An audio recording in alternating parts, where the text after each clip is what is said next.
Bueno, voy a hablarles sobre principios formales en la clase de legislación tributaria. Ok, vamos a empezar hablando vamos a definir sobre los principios de legalidad, sobre reserva de ley y retroactividad. Ok, ¿qué es la reserva de ley? La reserva de ley es la facultad que tiene el legislador, o sea, los diputados en materia, o es una facultad exclusiva de ellos, dada por la Constitución para legislar o promulgar las leyes, en lo que materia tributaria se refiere. Esta premisa, por así decirlo, es irrefutable del derecho tributario y es una garantía para nosotros los contribuyentes de que la Asamblea Legislativa sea la que regule todo lo concerniente a lo que son los tributos. ¿Qué quiere decir esto? Que es el consenso de los diputados, por así decirlo, las mociones que ellos presentan para en cuanto a lo que son los tributos y no se recarga solo en lo que sería el poder ejecutivo o el Estado para implantar los tributos o hacerlo a como ellos quieran. Ok, la reserva de ley indica que es una doble prohibición. Una de ellas recae sobre el poder ejecutivo, como yo estaba diciendo.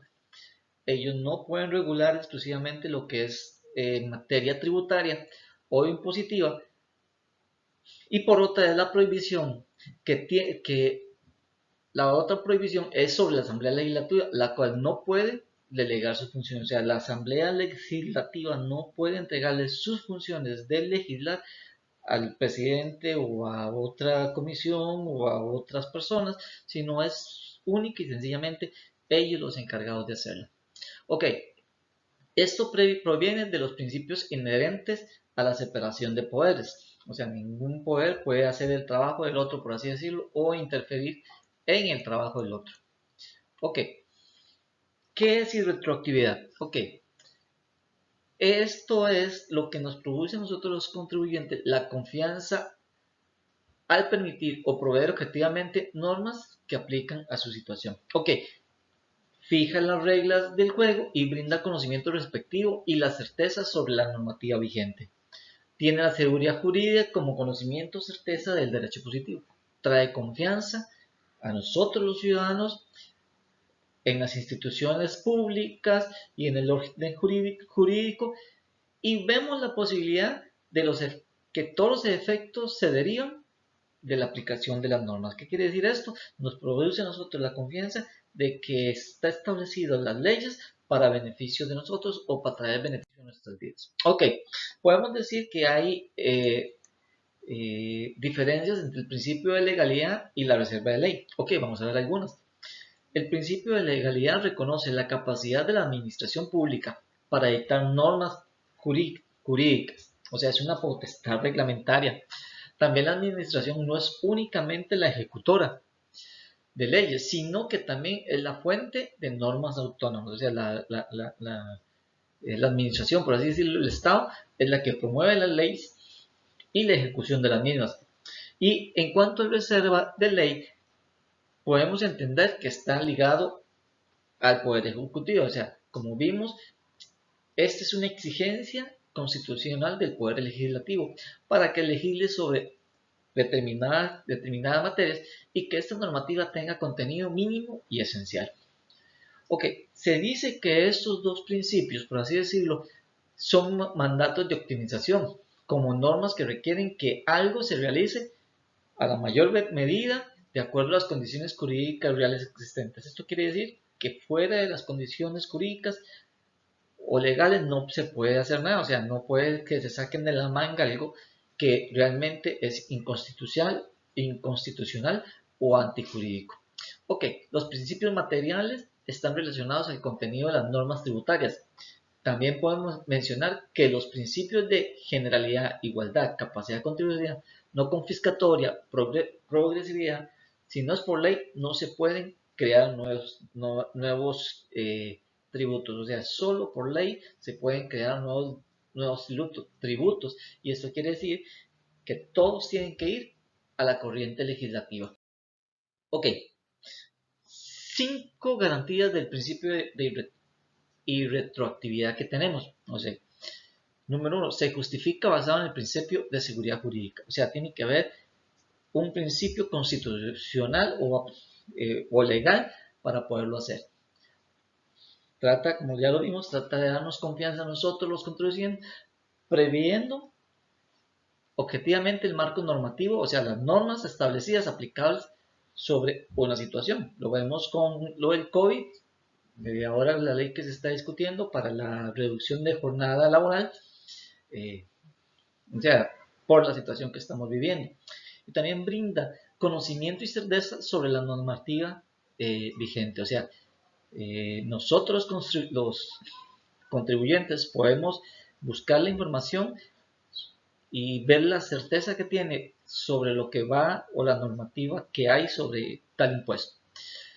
4. Es la garantía que prevé que una ley no pueda tener efectos sobre una acción anterior a su vigencia. Eso quiere decir que la ley no es retroactiva, o sea, no se puede aplicar sobre cosas viejas, sino empieza a regir a partir del momento donde se toma firmeza la ley, por así decirlo. Y por último, excluye cambios sorpresivos en el régimen tributario. O sea, no pueden sacar de la manga ningún tributo o impuesto antojadizamente. O sea, todo tiene que ir de acuerdo a la normativa jurídica o al principio de seguridad jurídica vigente.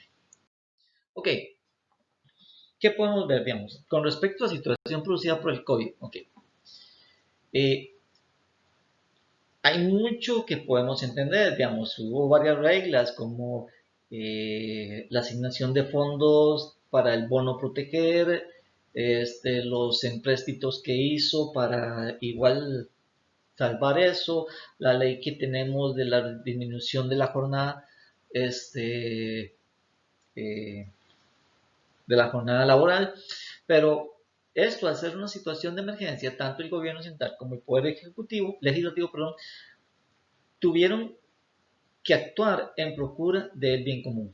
O sea, tuvieron que ponerse de acuerdo en estas leyes, en liberar de trámites extensos la toma de decisiones o la ejecución o la elaboración de leyes, porque era algo que nos estaba afectando a todos y se tuvieron que tomar decisiones. Ok, esto para dar facilidad a nosotros, la población que se había visto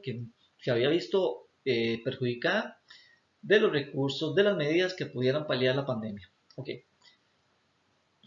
Hubo leyes de emergencias que se trataron, como las que ya mencioné, eh, que hubo que hacer, socarnos la faja en muchas cosas, pero esto era para beneficiarnos y también se previó, digamos, el financiamiento del bono proteger y otras leyes que en tiempo récord se aprobaron. También podemos decir que, aunque no fue un impuesto, pero podemos decir que sí fue un impuesto, la restricción vehicular sanitaria por el monto que se cobraba, pensamos que todo ha sido usado para los bienes o para combatir la pandemia o hacer cosas relacionadas con la pandemia.